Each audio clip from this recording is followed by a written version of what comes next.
Vancouver Radio, episode number 146. Me and the Foxy Athletic Fox, Rachel Guy, are back in the house, and we are actually going to answer some of your questions today. We promise. Yes, we do. There are going to be no rants today. It is purely a structured format. I've had these questions now for about 3 weeks, so it's about time we answered them. Whoa, I can't guarantee that there's not going to be any rants. That is a big claim. But what I will promise is we'll actually answer the 4 questions that we've got in front of us today. I'm all refreshed, although, you know, I can't say I needed a holiday. I've just come back from Barcelona. It was a brilliant break. It gave me some good time away from things to kind of get a bit of perspective on what I kind of want to do and where I'm moving with the kind of my education and stuff in the industry, which is brilliant. And if you are looking for a holiday destination, I would massively recommend Barcelona. It's a city that has everything: seafood, platters, amazing white wine, which I was never really into before. I was more of a red wine drinker, culture, sun, cool bars, cocktails. Boom, yeah, great place. Right, I'm going to add that to my travel list because, as you know, I'm always in Marbella every summer, sometimes several times a year. So I will have to nip over to Barcelona. I'm feeling a bit left out. Yeah, it really is a cool city. You know, there's not. Sometimes you have to compromise with European cities, especially because there's not many of them that are by the coast. But Barcelona, yeah, brilliant, and the coast is wicked, and it was scorching hot. It was probably a bit too hot for me, but I don't want to complain. That's a very typical British thing to do, and I think we actually talked about the weather on the last podcast. We did. We talked about the weather for 10 minutes on the last podcast. On that note, I was doing beach sprints today, and it was 5 degrees outside, and I did my first periscope today.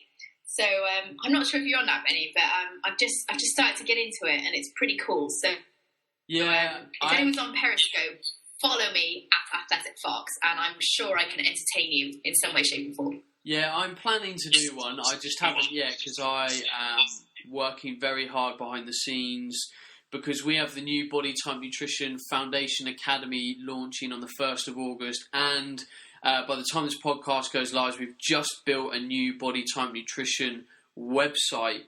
So I've been working really hard for the last month behind the scenes to finish loads of new live recorded seminars we've got. We've written a new ebook. We've written a new cookbook. There's loads of stuff on that website, and obviously, you know, getting stuck into a new education program that we want to improve and, you know, turn on its head and make even better. I had to get away. You know, I haven't been on social media as much, so I had to invest that time. So if you want to check it out, go over to bodytypenutrition.co.uk. Let me know what you think. It's hopefully all singing, all dancing. There's a lot more free information over there. Like if you sign up on the homepage, you'll get free ebooks. There's even for PTs, there's free 1 hour and a half seminar that I've made available for free. You just got to sign up to the email newsletter. And if you're sitting here, you've been listening to this podcast for ages, and you're like, do you know what? I really want some more education on nutrition. I want some more structure, some more understanding. Our Foundation Academy launches on the 1st of August. It's our sellout nutrition course that we do online. You can be anywhere in the world and you can enroll. So if you go over to bodytypenutrition.co.uk, same website, click on the Academy tag. There's a nice new sparkly video that we've done that talks about the Academy, and then all the information is there, and hopefully I'll see some of you listeners on our next intake on the 1st of August. That is awesome, and very exciting news. I don't really have too much exciting news. I thought, actually, yes, I do. So the exciting news that I was about to reveal on the last podcast, which I didn't, I actually did release it the following day on social media. I got a cover of Oxygen magazine, which was very cool, and something that I set as a goal 10 years ago. And a lot of things came out of that, and I think the biggest learning was you've got to enjoy the journey. And it's funny that there's been a lot of things come up recently, like on my social media feeds, and maybe it's just because the universe is telling me something, but, you know, happiness is not a destination. And we've talked about this on a lot of previous podcasts where, you know, fat loss in particular, people will always say, oh, but I'll be happy when I weigh 60 kilos. I'll be happy when I have a six pack. I'll be happy when I get that job. I'll be happy when I have that car. And quite often they'll get the six pack, they'll get the job, they'll get the car, and they'll still feel empty, or they'll still feel like something is missing. And that's because happiness is a journey, and there is never a destination of, it doesn't come knocking on your door and say, oh, and by the way, hi, I'm happy and I'm here. It's the whole involvement of life. It's not about the destination. So that's definitely something that, I learned, when I set the goal of doing a cover of Oxygen 10 years ago when I was 21. I was 10 kilos lighter. I worked very hard to put on 10 kilos of muscle on my frame. And I never lost sight of the end goal. And, I really enjoyed the journey along the way. I've had some amazing training sessions, and it's been a wicked experience. Not a truer word said. People have to kind of find their place. Like, to give you a different example, I started a diet a week ago. I'd been spent most of the summer building myself up, trying to build a lot of muscle in as short a time as possible in my off-season of rugby. I got quite porky. I probably got up to about 18% body fat, which is the highest I've been for a long time. And there was no point was I unhappy, at a kind of deep level. Yeah, I might have looked at myself in the mirror and gone, oh, it would have been nice if I'm lean, but it doesn't matter because I'm on a journey, I'm on a goal, and I'm sticking to it. And now I'll get leaner, and I don't think I'll be any happier deep down. I might kind of think, oh yeah, a bit prouder about my appearance, but superficial happiness doesn't really mean anything if the deep happiness is not sorted. It's not there. You're not in a good place. And my change in body composition will change that about 2%. Whereas a lot of people will perceive that change in body composition will give them that kind of 100% happiness factor, and you're right, it just doesn't exist. It doesn't. You've got to enjoy the journey, and you've got to do things that make you happy along the way. Right, life lessons over. Let's fulfill our promise and let's answer some questions. Let's deliver. Okay, this question is from Corey. Hi Ben and Rachel. This isn't a question, but rather I want to thank you for your rants episode. See, there we go, Ben. I knew it was a good thing. I've listened to the show for over a year, and I think above all, I appreciate your passionate positivity. While I think it's important to maintain the level of positivity you bring, I also appreciate that you both never shy away from taking a stand. I have been failed by Paleo. I brought the Paleo lines of never count your calories, walk more, lift heavy weights, and hook, line, and sinker. It made so much sense to me that I ignored the negative changes both me and my wife were having. I'm a former endurance cyclist with a weekend warrior approach to racing. I took a desk job which pointed out the imbalances I had created over the years of training. These imbalances in hamstring strength and psoas length, coupled with 10 plus hours of sitting a day, created a lower back disaster.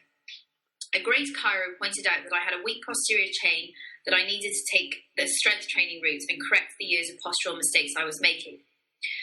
This training mindset led me to paleo-like cycling that brought on by carb loading.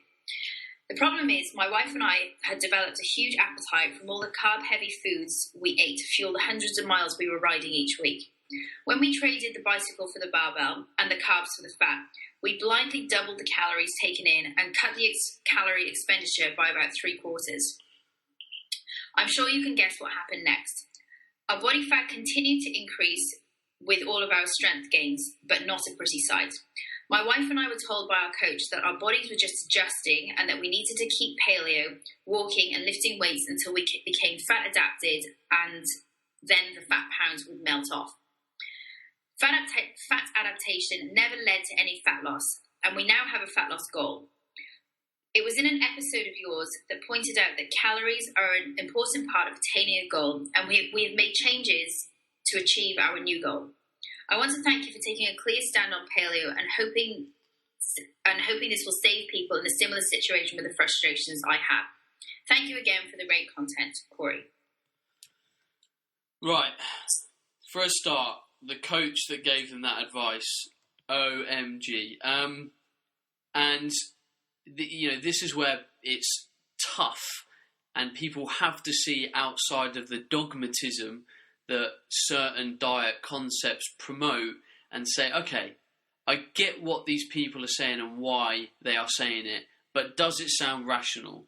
Does it fit with what we know to be true about the physiology of the human body? What about other concepts? Now, I see the value in every diet paradigm, vegan, paleo, primal, juicing, whatever it is.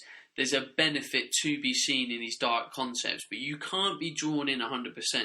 So let's look at the paleo lifestyle. The paleo lifestyle has some great benefits. It focuses on real food. It kind of puts more emphasis on protein content, which is important. It glorifies some fats that have been demonized for a long period of time.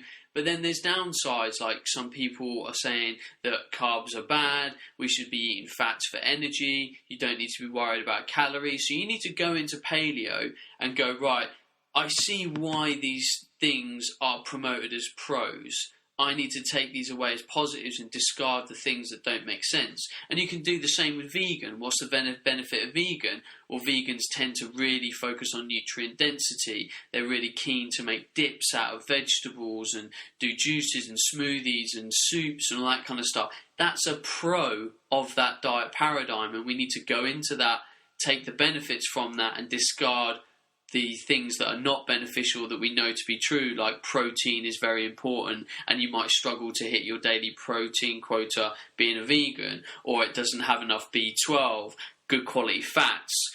But the thing, and this is, I think this came up in a very recent podcast, what Corey's done, which is fantastic, is he's gone, right, what I'm doing isn't working. I'm going to sit down with my wife, I'm going to look at the variables, I'm going to work out why, and they've been honest and realistic with themselves and gone, look, all this food I'm eating, I have no idea of how much energy I'm taking in. My energy expenditure has been reduced dramatically, and hey presto, we're both getting fat.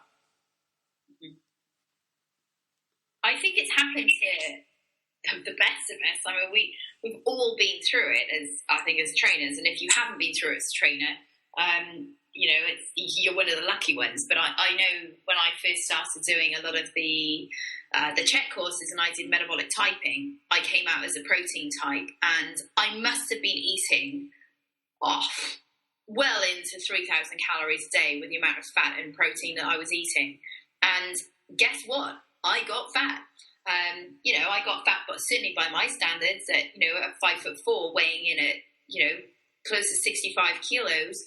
For somebody that high, like on my frame, I've got a very small frame. I felt awful, and I looked like a big girl.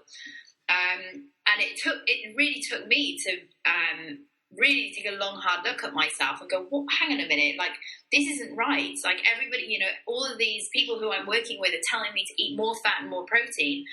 But hang on a minute, my common sense says I'm eating too much. I'm literally eating every 2.5 hours. And I'm eating pork chops covered in coconut oil, which must have had 300 plus calories each in them. And you have to employ common sense. This kind of ties in nicely with a rant that I did on Facebook not so long before this podcast goes live. I talked about group exercise training, in that a lot of PTs will demonize group exercise training. Whereas actually group exercise training is a fantastic way to lose weight because it's very engaging for people to do. Like, you go there, you have fun, you have a laugh, you move, you do lots of different planes of movement, you get lots of different muscle stimulation, and you get a massive calorie burn. And, this is what a lot of trainers are missing out on, and people that train are missing out on, is that, yes, weight training is good, it's muscle protective, it helps build and increase your metabolism, it makes you look good naked, but it also, if you don't work hard in the gym and fit a fair amount of volume in, you don't burn that many calories. Like if you did a pretty basic strength training session that did a bit of strength reps, bit of hypertrophy reps, 5 or 6 exercises, you're only looking at around 400 calories burned max. But if you did a mad group exercise training or a circuit class, you could be looking at 6, 7, possibly even 800 calories per hour of training, depending on how you work. So, we kind of put different training disciplines on pedestals, but there's a reason to do everything. And some of the stuff that I suppose now we consider a bit more old school, like spinning and aerobics and stuff like that, actually burn a ton more calories than some of the kind of weight training based stuff that we're kind of promoting as coaches all the time. Just on a side note to this, I actually went to do a spin class on Monday. I had a really tough day mentally on Monday, and I just thought, oh God, I just can't be bothered to do anything. So I do this as well. I'm like, right, I'm going to go do a spin class. It's 40 minutes long, and I can cope with that. My squirrel attention span doesn't mind 40 minutes. So my mindset is, I want to go in, I want to sweat, and I just want to get it done. And the instructor there was so technical as a RPM instructor. She was obviously a very keen cyclist.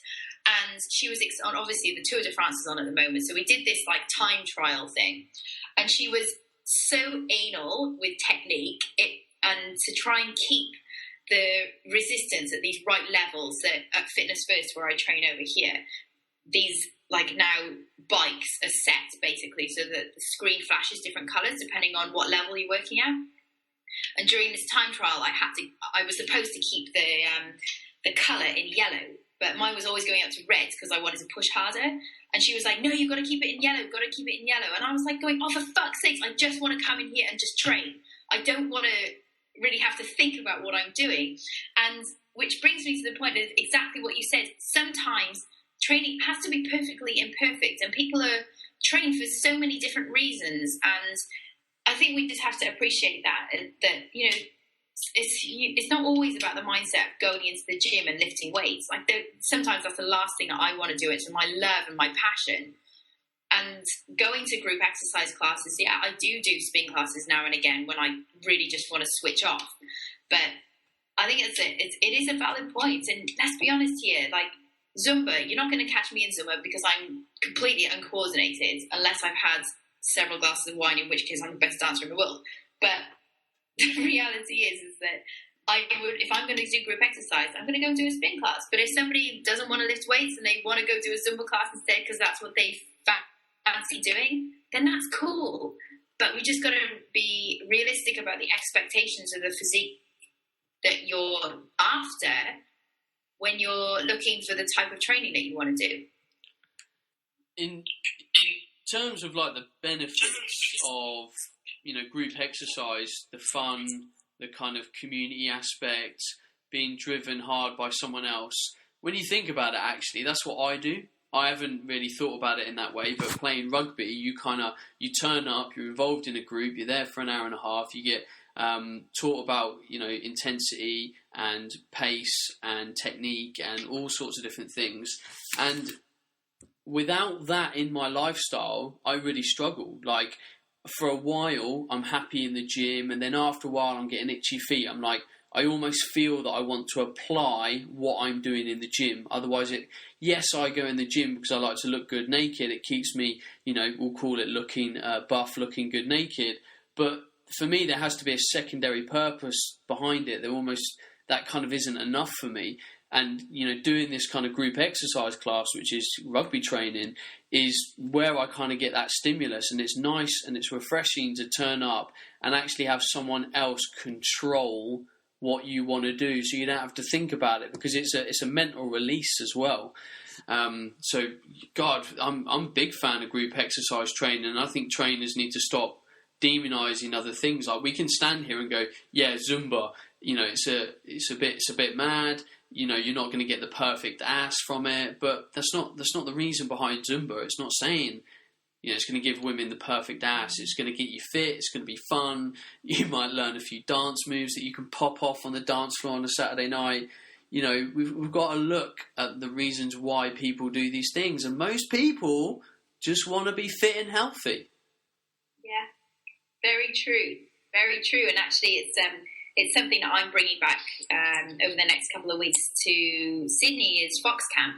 And Fox Camp is small group training where I will have 4 to up to 12 girls in a class, and it's essentially, let's just call it boot camp. It's basically like boot camp, but it's structured boot camp, and they're fun circuits. And one of the reasons that I brought it back is because I had a lot of feedback from the girls saying that they really missed the social aspect. And it wasn't necessarily about the exercise. Yes, it was good that they came and they trained, and they actually trained really hard. But for them, it was about the community and the actual social aspect of it. So I'm bringing it back here in Sydney, and I know we've digressed a little bit from where we were going with this question, but to kind of bring it back to the question, I think that, just to reiterate what you said, whichever nutrition plan you've been put on, if you can't sustain it for a long period of time, it's probably best that you looked elsewhere and kind of just use common sense. Couldn't have said it better myself. Now, to make sure we keep moving in the right direction with this podcast and fulfill our promise that we will get through these questions, let's move swiftly on to question 2. Yes, let's do that. And now there isn't a name on this one. So, hi Ben and Rachel. I recently met you at Body Power, and my boyfriend and I are big fans of you and the show. Recently, I have been wondering whether to come off the contraceptive pill and wanted to know your thoughts. When I was 16, I was pretty much a walking beanpole with irregular periods and hitting around the 7 stone mark at about 5'6". And I then started taking a combined pill, gained weight, and my periods were regular, etc. I'm now 25, 5'7", and around the 10 stone 4 pounds mark. Unlike my 16-year-old self, I am now very much into lifting weights, and I'm a firm believer of the strong is the new skinny. It is my goal to be able to back squat my own body weight and do a chin up unassisted, and also be a proud owner of a set of abs. I was wondering if taking the pill could be a barrier to gaining my goals, in particular the latter. I'm also conscientious that taking synthetic hormones cannot be good for a long period of time. However, doctors' opinions and articles that I read up on are all conflicting pieces of advice. I do not want to come off the pill purely for vanity reasons, but if it will assist in my aesthetic goals as well as keeping my insides natural and healthy, it may be something worth considering, as I seem to be gaining strength but looking the same. I know there are pros and cons of everything, but it would be great to hear your thoughts on this, even if it didn't make the podcast. Kind regards, Unknown. Now, I would love to go in and answer this question, but I think, Rachel, you are way more apt to talk about this and the contraceptive pill. This is your domain. Well, I am female. Look, I think it's a bit of a grey area, if I'm honest, and it's one of those things that the pill affects people in very, very different ways, so it's very hard for me to give a blanket statement. However, from my experience in dealing with ladies, it would first of all depend on what pill you're on. You are on a combined pill, which is a pill which contains estrogen and progesterone. Now, I'll use an example of a pill that we have. I believe the name worldwide is Yasmin or Yaz. Now, that has been touted as, I guess, the best of a bad bunch. It can be mildly anabolic. So therefore, in some women, they will use Yaz as a contraceptive pill, and they will actually put on muscle, but lose body fat. In others, myself included, I tried Yaz, and I actually put on 4 kilos in a month, and I became an absolute emotional wreck. Now, for anybody who knows me, I'm pretty emotionally stable, so this was a very, very frightening situation for me to be in. So that's an example of black versus white. So again, the pill is a grey area. Generally speaking, I will say that women who tend to come off the pill do tend to have a better body composition. However, that is in women who have no underlying other hormonal issues. For example, if you have been put on a pill because you have problems with acne, because you have problems with very painful or irregular periods, and the pill is being used to manage those symptoms, I would recommend that you actually stay on the pill. Now, it doesn't mean that you can, when you come off the pill, all of these side effects are going to come back. It's maybe something that you want to try, but generally, I'm just speaking purely from experience here, that women who go on a pill for those reasons are probably better off staying on it. So it is a grey area, and it's one of those things that if you were, what I would suggest that you do, first of all, if you're, you're now into weight training and you're probably eating very differently compared to when you were 16. At 16, you probably had very little muscle on you, and you probably weren't eating as frequently as you are now. So prior to coming off the pill, I would look very strongly at the type of training you're doing. If you are doing a lot of weight training, look at the sorts of weight training you're doing. If you're doing, very similar basically to the question we've just answered before, what you may be weight training, but how much volume are you doing in your weight training? Is it enough to be burning up the calories that you're actually consuming? And let's take a little bit of a closer look at your diet and really find out how much you are taking in, how much protein you're taking in, how much fats, and how many carbs you're taking in. Perhaps even rejig those basically to perhaps strategically place your carbs. It may be that you're not eating enough. So I would start looking at these things prior to coming off the pill. Then your second option may be that actually you get to the stage where you do want to do a trial of coming off the pill. Now, when you do come off, realize that it takes sometimes 12 to 16 weeks for your body to actually get back into the normal cycle, and it can take up to 6 months. So it's not something overnight where you basically just stop taking it and your body composition is going to change. It is a longer period of time for your body to change. Again, grey area. It's very, very hard to call.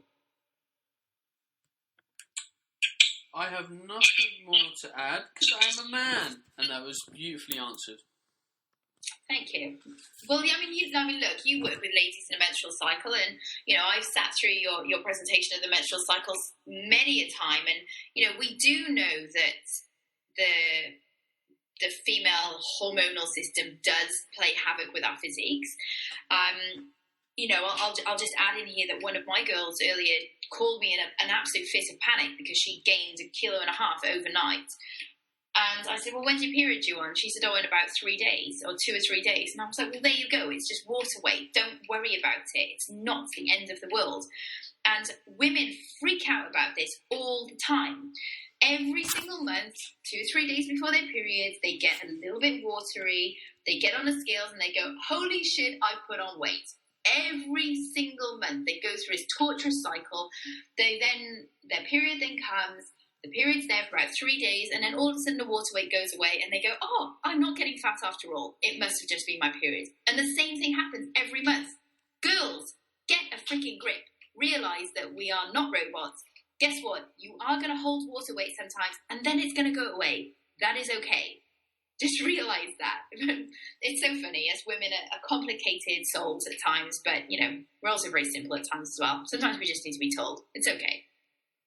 Yeah, I suppose that sort of, we need to exercise this kind of air of common sense again where, we're experiencing something, does it seem rational? Can the body gain 1.5 kilos of body fat overnight? No, it can't. It's impossible. We can't lay down fat that quickly unless you ate literally thousands of calories and it gets stored in there because the body usually stores about 30% of the energy we eat from that food kind of straight away as fat, as a kind of natural storage mechanism. But it's like anything in this health and fitness, we've got to keep exercising common sense.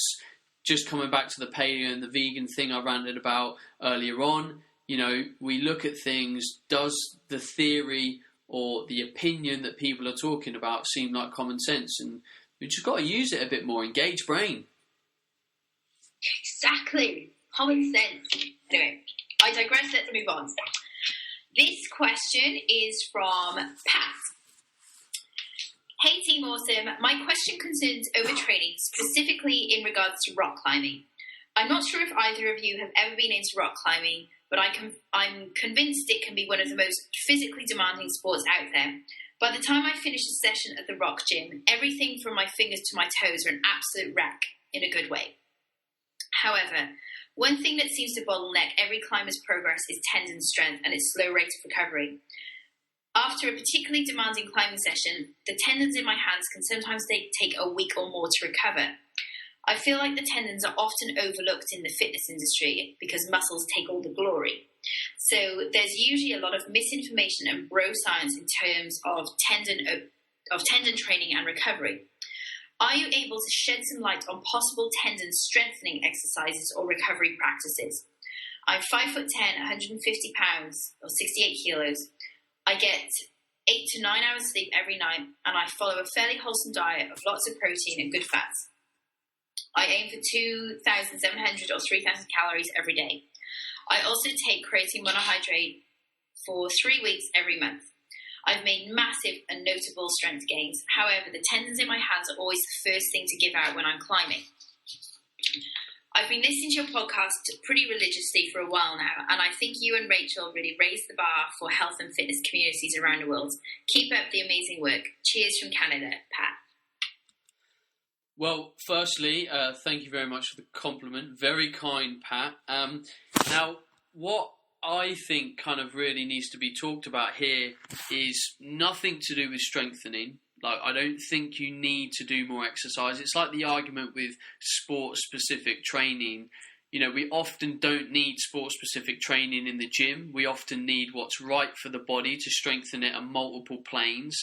And then the sport-specific stuff gets done in the sport. Like, there's only so much I can do in the gym to support my rugby. I don't need to be kind of squatting or lifting in various positions to stimulate the exact position that I might be in a game. I just need to get strong, agile, have good rotational strength, power development, that kind of stuff. So I don't think you need anything more in terms of strengthening. I just think that maybe you could do a little bit more in terms of your recovery, but I also need to you need to consider that you do a sport that places a huge amount of very specific demand on very specific muscles.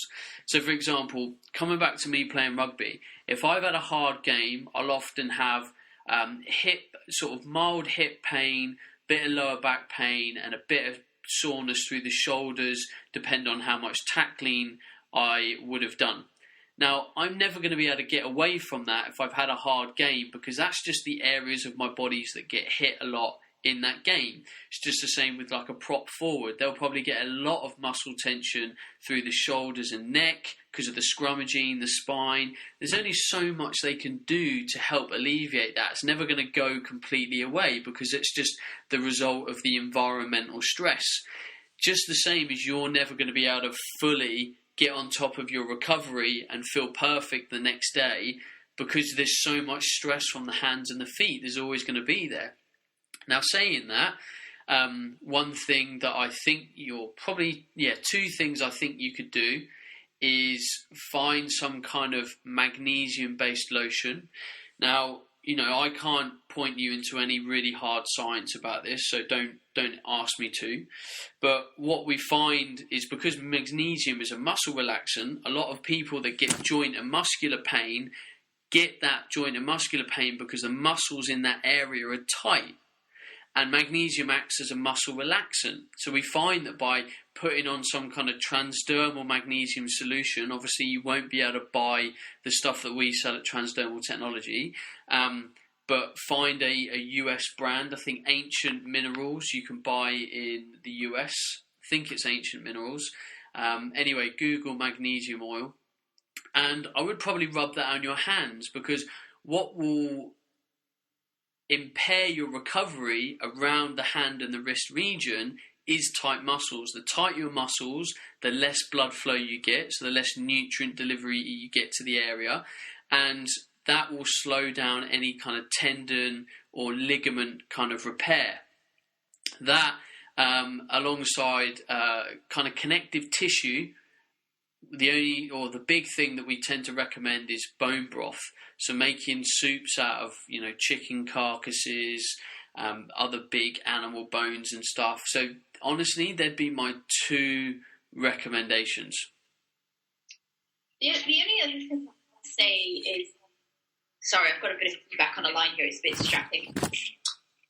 I've got this random stick because I used to get a lot of tendon problems when I was doing a lot of physio and manual therapy and ART. And something that really helped me was actually doing, I've got this, I think it's called the body tool.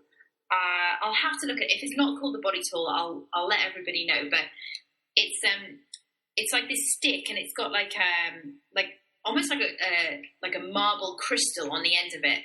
And it's really good to get just in between the joints of your fingers, and it's very non-invasive, and you can just use it with a little bit of oil on it. But it's really good to kind of get blood flow into those like nooks and crannies and the areas of it.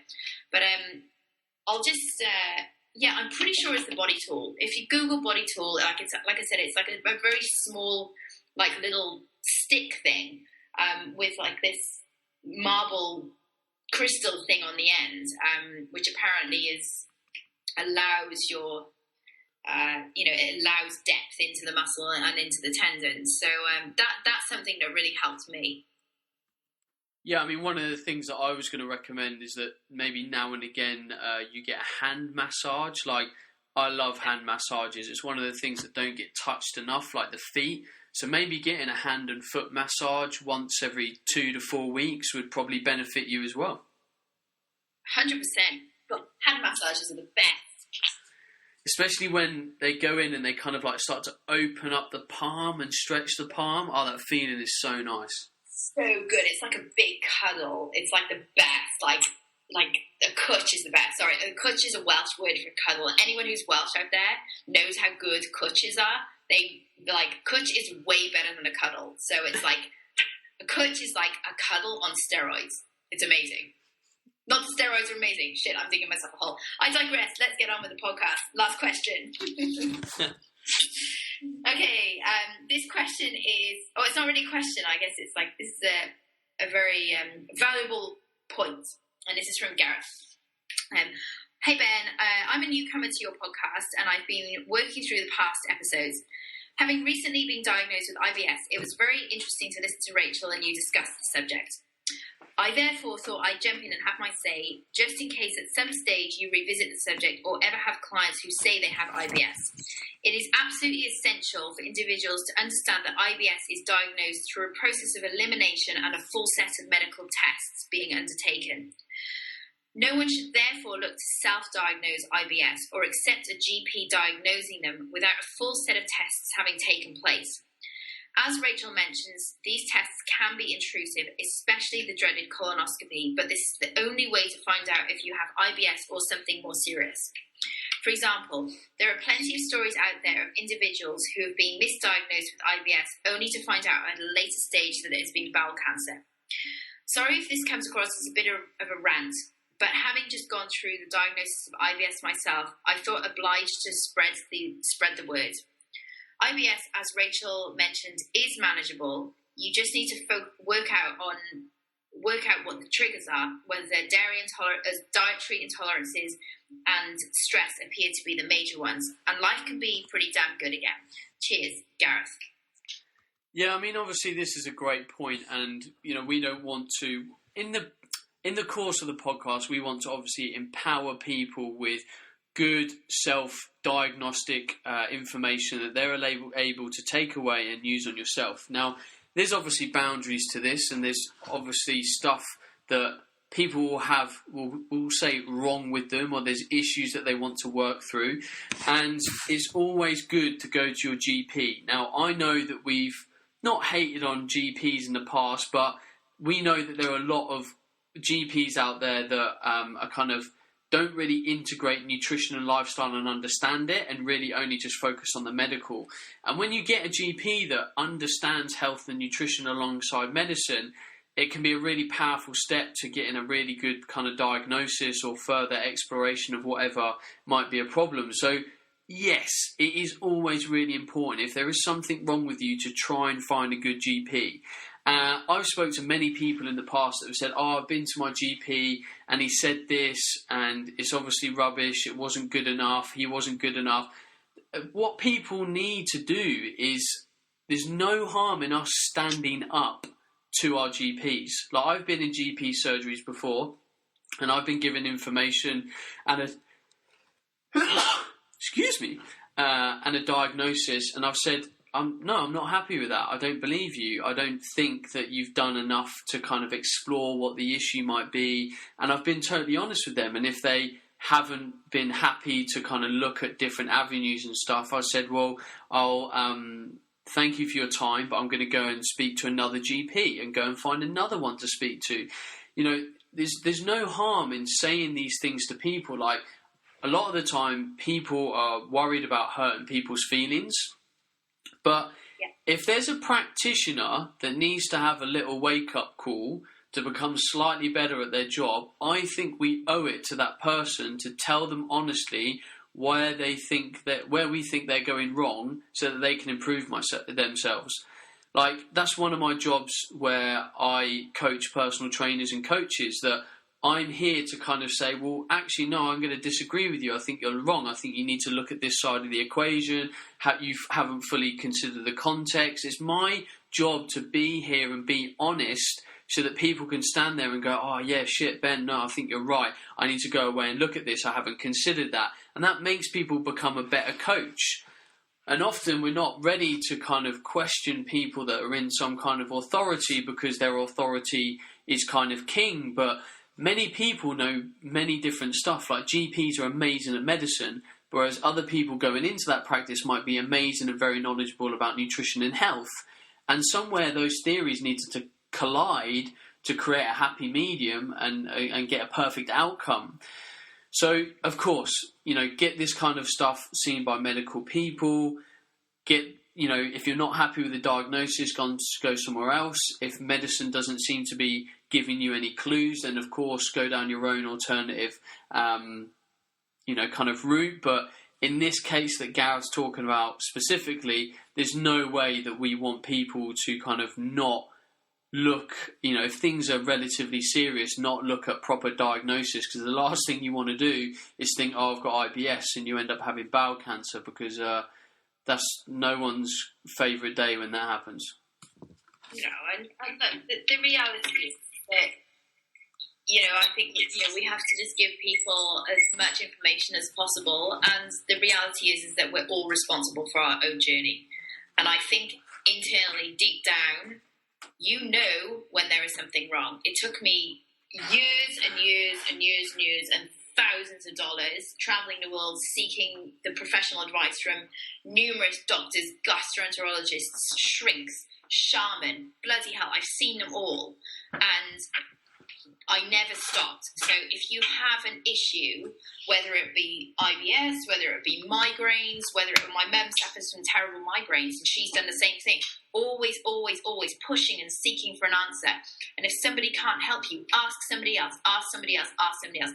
Keep searching and never give up, because there will be somebody out there who can help you. Precisely. Whatever you do, wherever you are in your health and fitness journey, do not stop looking for answers, because there will be answers, and sometimes the outcome will not be perfect. You might have to manage it. There might not be a perfect solution. You might have to be on a specific diet or something, but there is progression that you can likely make, so don't keep not searching. That's us. That is the end of the show. That is all 4 questions. We fulfilled our promise. Well done, yes. Rachel. We can pat ourselves on the back. We did it. If you've enjoyed the show, please do us a massive honour of leaving us a review on iTunes or Stitcher if you have not done already. That would mean a lot to me. If you are interested in learning loads of cool free nutrition information, then head over onto the new bodytypenutrition.co.uk website. We've got lots more cool information up there, free, some paid for seminars, ebooks, and obviously you can find information on our Practical Academy that is going to go live on the 1st of August, which is an 8-week short course intensive on all the basics and intermediate stuff when it comes to nutrition and human performance, which leads into our Practical Academy, which is a year long, which leads to the full Body Type Nutrition Academy certification, which you can get insured on to coach and practice as a nutrition coach. Rachel, that is all from us today. I'm just going to quickly add in here that to celebrate my oxygen cover, I'm always wanting to help girls, but I've put on sale my 2 membership sites for the whole of July. So that's the Athletic Fox Blueprint. It's 0 joining fee. And with my Rapid Fat Loss Program, 21BBB, that's also $100 off at the moment. So if you go to my website, check out social media, all the information is on there. But it's, I guess, my gift to you to you girls to say thank you for all of your support. And I hope that some of my things can help you. And the best thing is, I was just telling Ben before the podcast started, I've had 3 girls this month who started off on my Athletic Fox Blueprint. They have done 6 months of that and really upskilled themselves on their nutrition and transformed their own bodies. And they've been really inspired and have now, they're about to register for the Body Type Nutrition Foundation course, which is launching in August. So it is so awesome to be able to really, pick people up from, the basic levels and upskill them during one of my courses and then pass them on to one of Ben's to actually become a qualified coach. So good teamwork, buddy. Teamwork. Anyway, that's it from me. I will chat to you very soon. You will, and that is it from me. I will see you all next week. I'm not 100% sure on what the show will be next week. I'm trying to score up part 3 of a steroids podcast to kind of cap off those 2 shows that I previously done, because I feel there's some stuff that needs to come out a little bit more. But either way, I will be with you next Thursday. In the meantime, stay awesome. Hey everyone, Vancouver Radio, episode number 145, and I believe I've got it correct this time. A lot of the recent shows, it is shown that my maths is poor, because I haven't got any of the show numbers right. Anyway, that doesn't matter. What matters is the content. Now, there's been a bit of a running joke on the podcast for a while that I like to say I play rugby.